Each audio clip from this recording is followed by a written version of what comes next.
This applies to us, and the more we are involved with the Lord's work, the more it applies directly to us. There are certain faults that professionals are experts at. Here, the Lord is attacking hypocrisy in the service of God.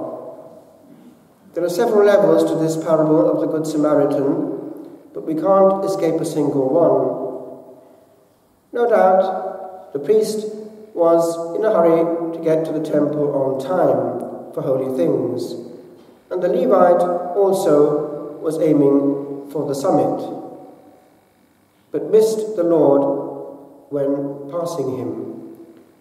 Timeo Dominum transiuntem. I fear the Lord passing by. St. Augustine. If one looks around, one sees this disease quite often contaminating the service of God. And it's not a speciality, I would say, of Catholics. It's around the whole Christian board. It's there, in some shape or form. People who forget that there is no way to honour God and bypass charity. It just cannot be done. Now, we are actually here in a danger more explicit than before, insofar as we sometimes find ourselves having to defend a certain way of honouring God. So we're coming up into a different realm here. It's kind of important because also there we forget that it's always to honour God and also to love Him in the person talking to us. Imagine a scenario where in church God is being offended and we know it and feel it. What do we do? Do we lose our peace and get involved in something which probably won't have any effect except that of making us lose our peace? It's a question to be submitted to the Holy Spirit before taking any action, because there already we can be actually our own worst enemy. Sometimes to not go to anywhere anymore is the most peaceful solution.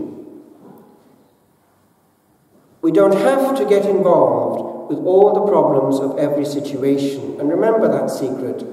It's a trick I'm giving you, because it's the first point on which many pious souls fall down. They think they have to evangelize the world and the church. They think they are the professional evangelizers of the priests even, and they have to get involved with every cause. No. Our first duty is to love Jesus as our friend and to honour Him in the way that He wants us to in our short innings here on earth. I put before you a different scenario. Somebody comes up to you, puzzled, and reports something which has happened. There, your situation is quite different. You calmly listen to the person's pain, and that is already a great exercise of charity. That person exists. That person's problem is a real problem. Therefore, it's a real problem for me. I take him seriously. I don't dismiss him. It's passing by on the other side. Giving an automatic pat answer. That problem's, we find that we can find some automatic answer for every problem. So we place him in that category and it's dismissed and liquefied. No. What I would suggest is this.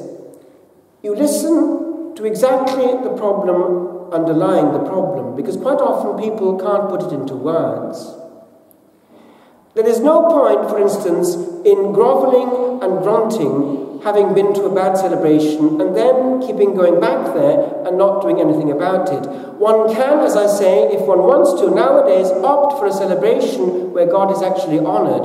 And it's actually something that matters a lot right now when we're going around a bit in the holidays, because people sometimes are coming up with this solution of not going to any celebration at all. if they can't get a certain kind. Well, that's not on. And let's get this straight. One can't honor God by disobeying him and making our own rules. In practice, let's look at the situation. If we're away from home on the continent, if it's a Catholic country, we find a quiet celebration, if possible, where at least we'll find intimacy with Jesus. If we're going further away into another country where there's only, for instance, an Eastern Orthodox celebration, one goes there and one is satisfying the obligation because the Holy Sacrifice is there. One does not receive Holy Communion. Actually, just to be clear about this, to go to a celebration of, for instance, the Society of Pius X is actually satisfying minimally the obligation. It would be better not to go to Holy Communion because of the irregular situation that for now still exists there, but it is a genuine celebration of the Holy Sacrifice. It is not to go to a High Anglican celebration. There, whatever the trimmings, it is not the same and does not satisfy the obligation. Let's just get this clear. It has to be the Mass and nothing but it, in some shape or form, to actually satisfy the minimal obligation. And it is not either a correct understanding of that obligation to go only on a Saturday evening when one could go on a Sunday. Benedict XVI actually reacted against that. He wanted to react against this minimalistic concept of honouring the Lord. Saturday evening is there because of the flexibility of modern society. It's there to help us, not to hinder us in our worship of God. So if one goes on Saturday evening, if possible, it's good to go again on the Sunday, and most people actually could do that. Otherwise, as Benedict XVI put it, we have a day without God, which has no Christian sense. And by the way, do you know that in the East, canon law for Christians united to Rome of the Eastern Rite allows that the obligation extends from the long Vespers of Saturday evening to the Vespers of Sunday evening. Therefore, it might not be the sacrifice itself. Do you see how good the Church is? It finds us where we're at. Now, I want to come into one specific area. It's this. The way that we love God has to have also an extension in the way we come and honour each other.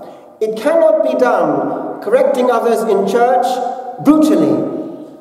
And anything pertaining to God should leave a good memory and a good taste. A child should never have a bad experience of church or anything to do with God. Correcting people badly in the family rosary, it's something of the same problem. Let them feel warmth and sincerity in the family rosary, not a clip across the year.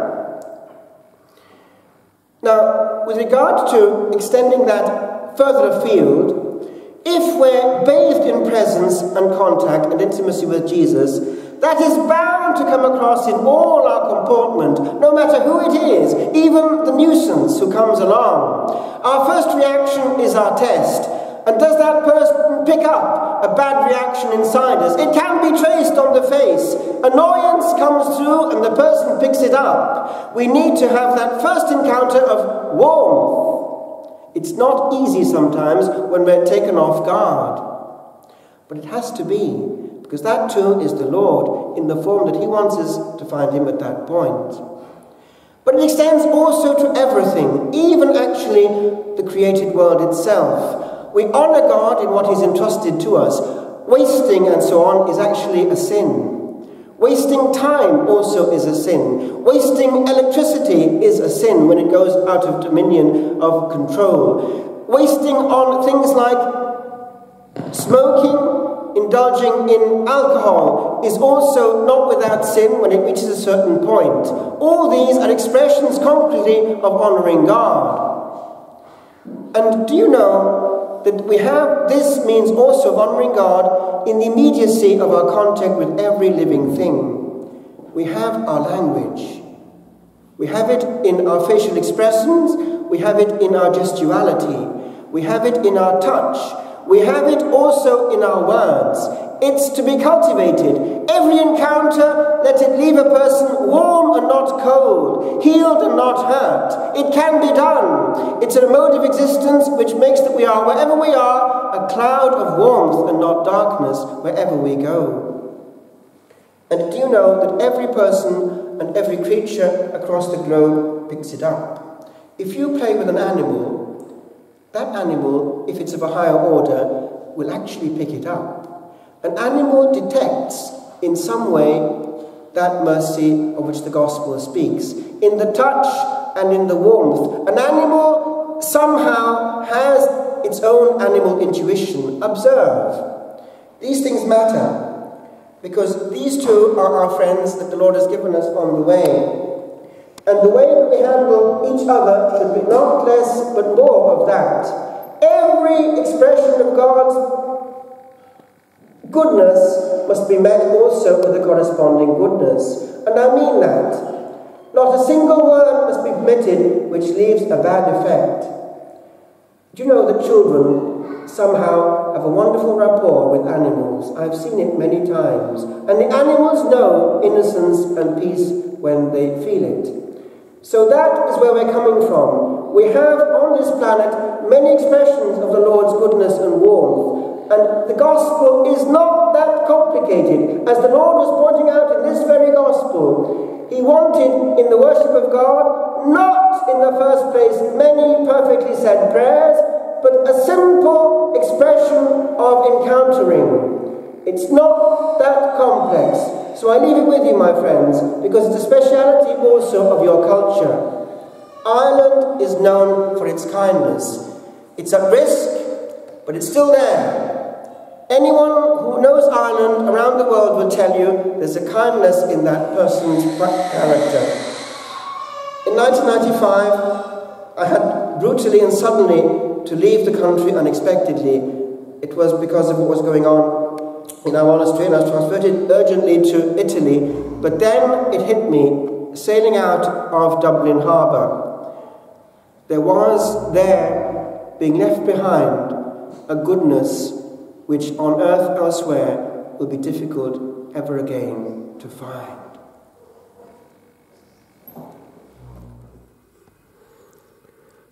Kindness, such kindness.